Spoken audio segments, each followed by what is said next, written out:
Good morning, and all of you. And this is Brajesh Singh. I am going to discuss with you the income tax law and practices, the part of Unit 4, computation of total income of individual. This is the third lecture of that particular topic.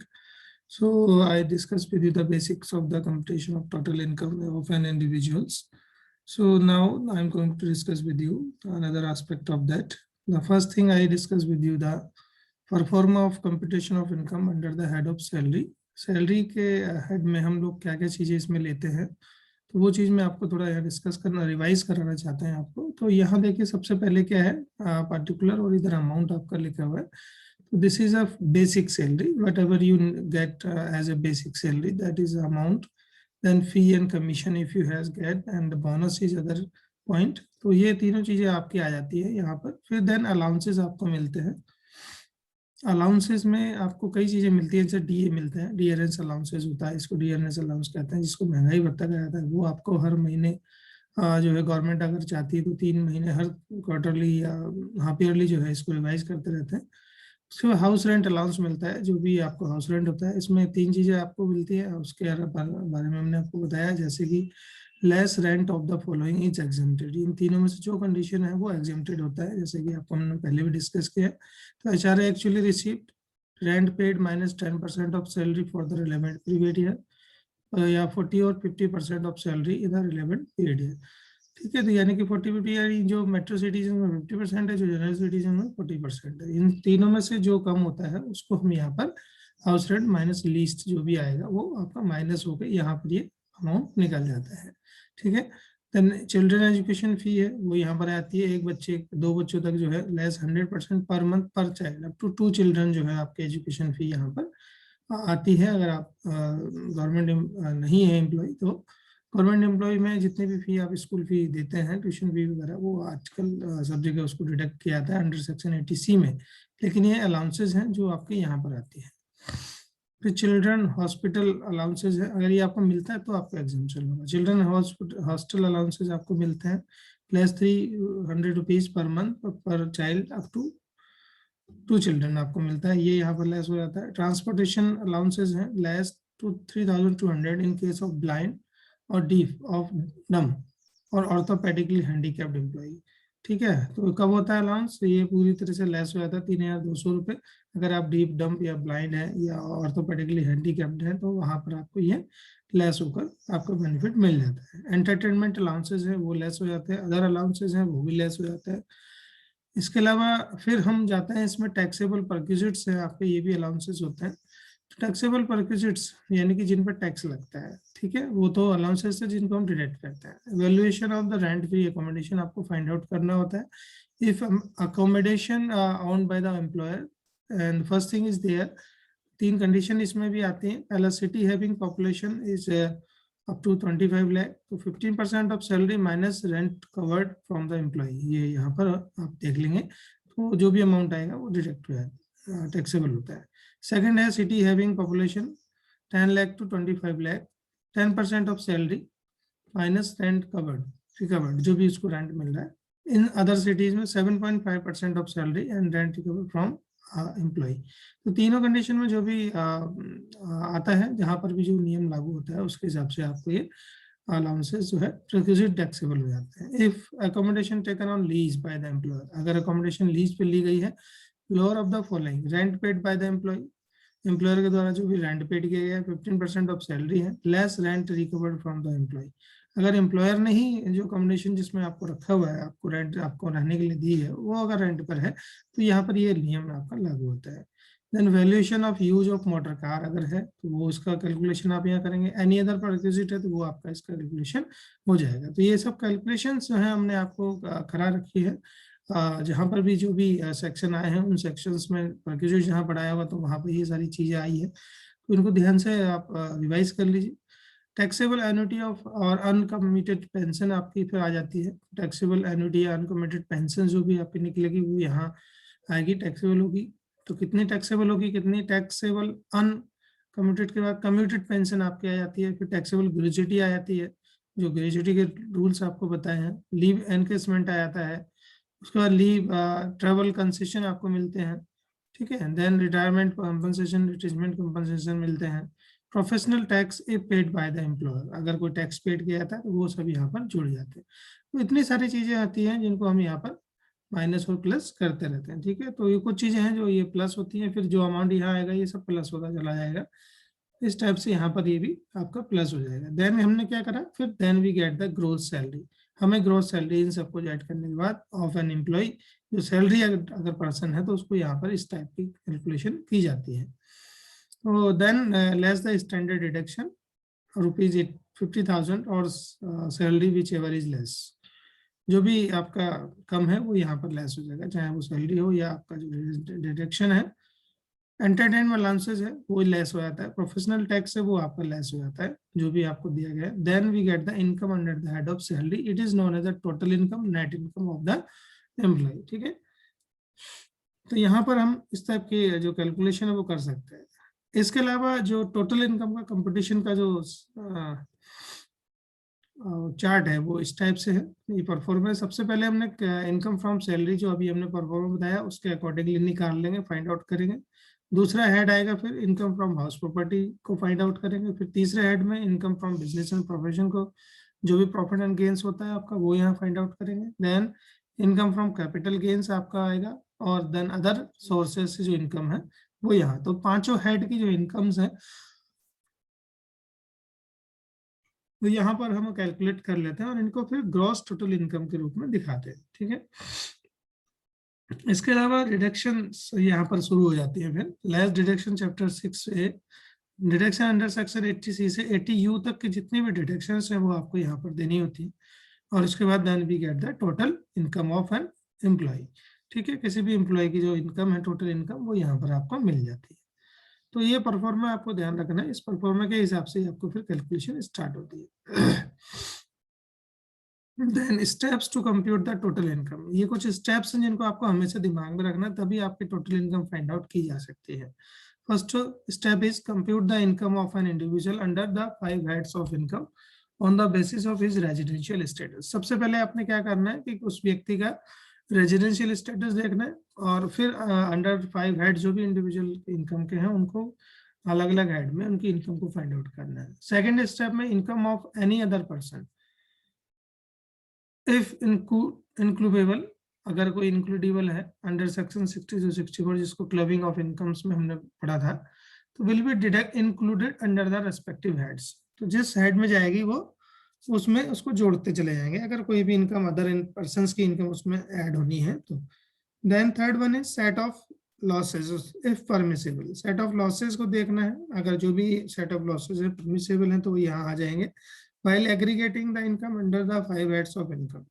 Step 4, carry forward and set of losses of the past year. ठीक है, past year के जितने भी set of losses हैं, if permissible from such incomes, the income computed under step 1 and 4 is known as a gross total income. ठीक है, जो भी इनकम आपने स्टेप 1 2 3 4 तक हमने फाइंड आउट की है तो it is known as a gross total income from this deduction under the section 80C 80U will be allowed. फिर इनमें से हम सेक्शन 80 80U तो जो भी डिडक्शन है उनको अलाउड करेंगे। Then however no deduction is under this section will be allowed from short term capital gains covered under section 11A।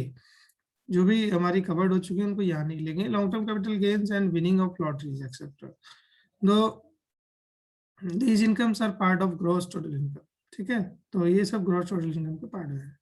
Then step 6, the balance income after allowing the deduction is known as a total income. ठीक है, अब जो इन gross में से deductions को find out कर दिया है, डिडक्ट कर दिया है TC to EU, then they will be rounded off nearest of ₹10 तक हम इसको राउंडेड ऑफ कर लेते हैं, और जो भी इनकम इसके बाद आती है उसको हम टोटल इनकम कहते हैं। Step 7, compute the tax. फिर जो टोटल इनकम आएगी at the prescribe rate of tax जो है, फिर उनको जो रेट आपको बताए हैं उन रेट के हिसाब से उसको टैक्स को फाइंड आउट करेंगे। स्टेप 8 है आपका अलाउड रिबेट।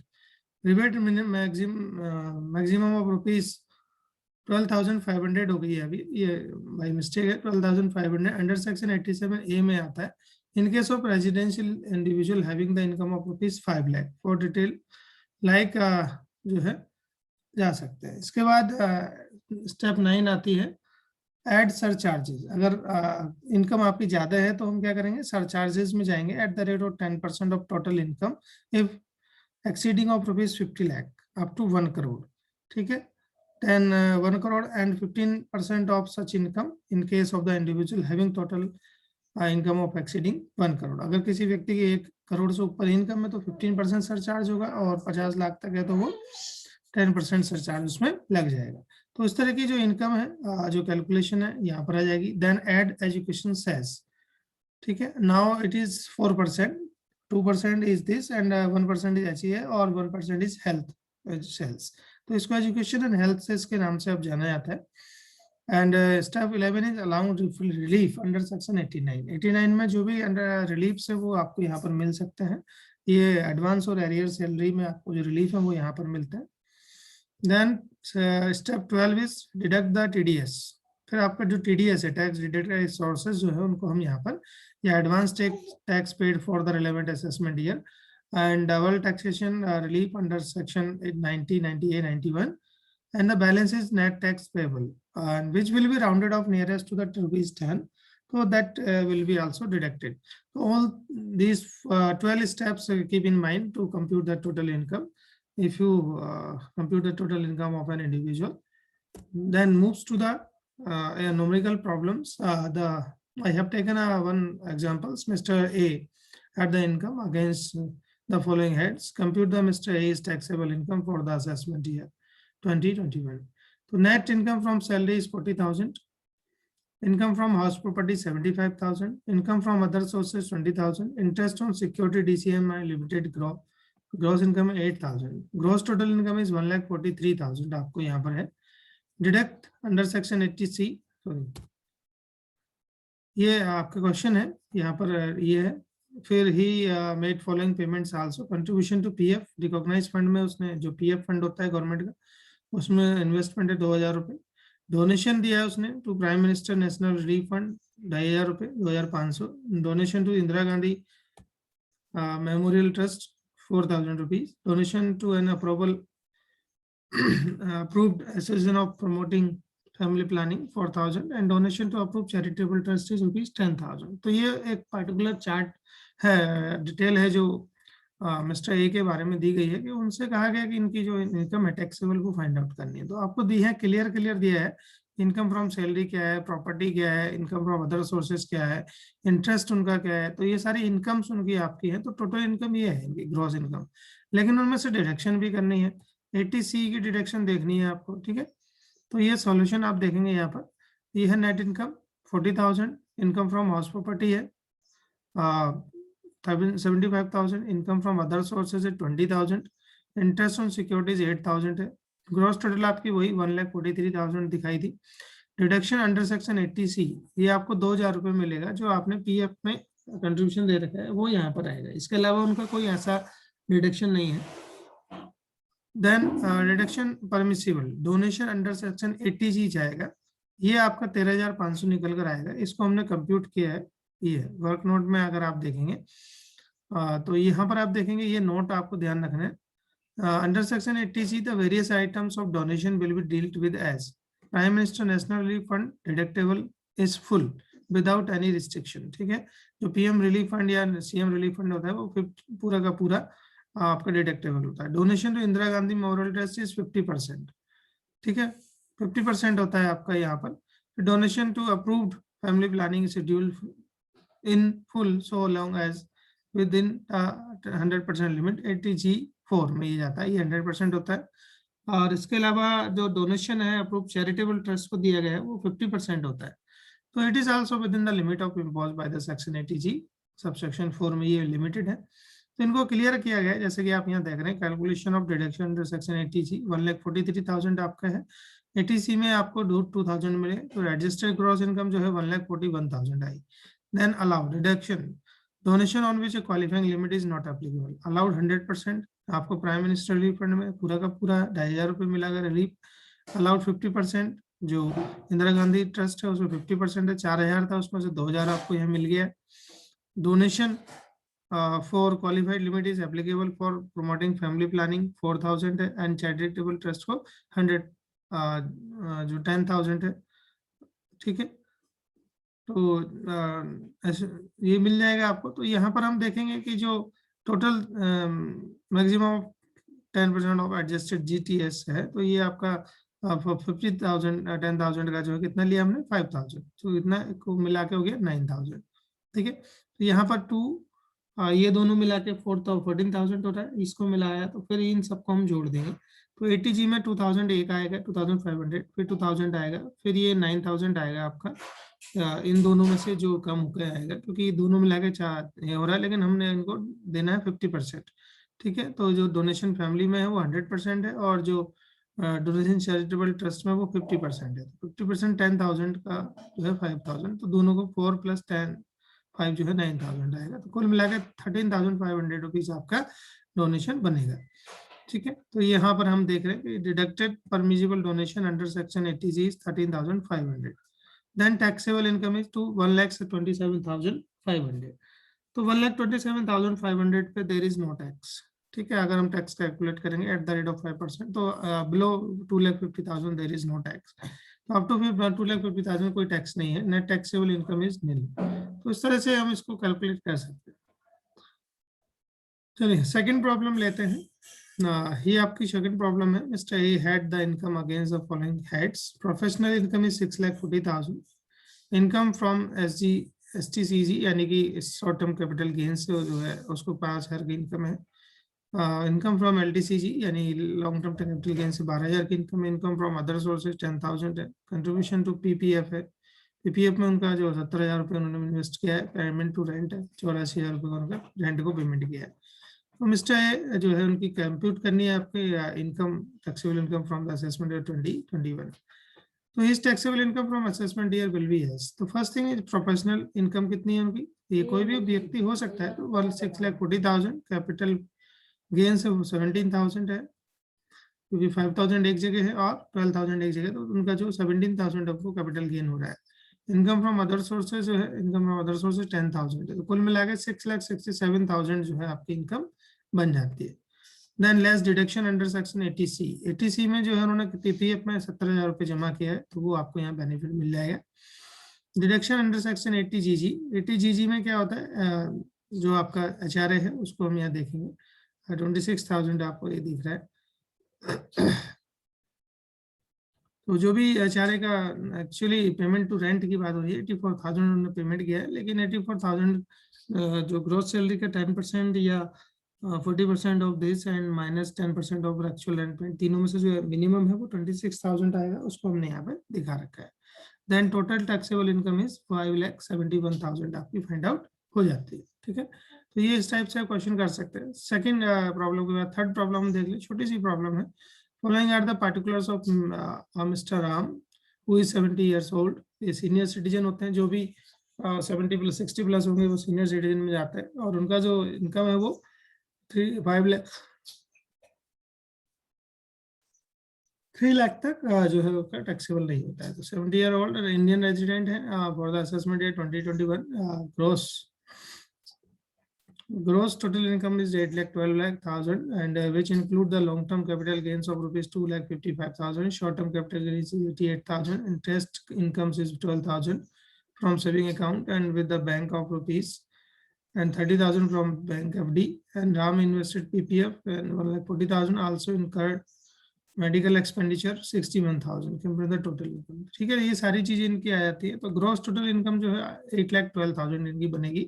तो ये आपके देख रहे दे रखी है उन्होंने। फिर बाकी चीजें जो हैं वो इसमें नहीं आएंगी, क्योंकि जो ग्रॉस इनकम है वो उनको आपको यहाँ पर दी गई है। ग्रॉस इनकम में ही ये सारी चीजें इन्वॉल्व हैं, तो इसलिए अलग से नहीं करना है। देन जो डिडक्शन अंडर सेक्शन 80C उनको मिलेगी 1,40,000 रुपये उन्होंने PPF में जमा किया है। उसके वाला अंडर सेक्शन 80D है, जो है उन्होंने मेडिकल जो खर्चे खुद पे किए हैं वो 50,000 रुपये तक उनको डिडक्टेबल होते हैं।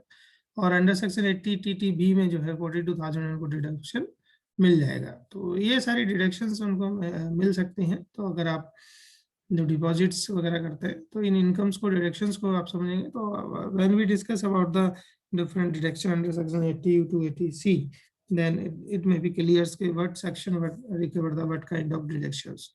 then we get the total income. So this is all about the for this lecture. Thank you very much. Have a nice day.